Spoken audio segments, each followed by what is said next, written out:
Pour connaître la localisation de l'information génétique, on propose dans cette partie du cours l'étude des expériences réalisées sur l'acétabulaire. C'est une algue verte unicellulaire constituée par un chapeau, un pédicule et un pied contient le noyau. La première expérience consiste à couper l'acétabulaire en 3 parties.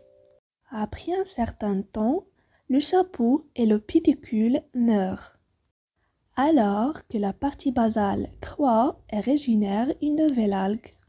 Donc, c'est la partie basale qui contient toute l'information génétique nécessaire à la régénération d'une nouvelle algue.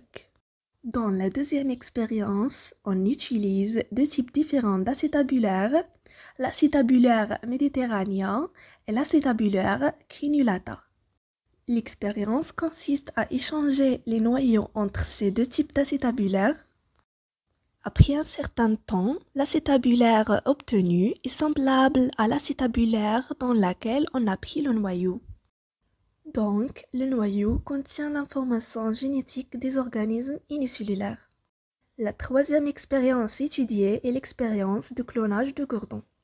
Dans cette expérience, Gordon a utilisé 2 types de xénopes, un xénope normal et un xénope albinos. Ce dernier se caractérise par une couleur blanchâtre de la peau. L'expérience consiste à isoler des ovules d'une grenouille normale et de détruire son noyau par des rayonnements ultraviolets. Ainsi, on obtient des ovules sans noyau, d'autre part on isole une cellule du corps d'une grenouille albinos et on transfère son noyau dans l'ovule nucléé.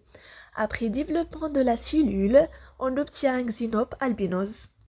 Les résultats de cette expérience confirment que l'information génétique des organismes pluricellulaires se localise dans les noyaux des cellules.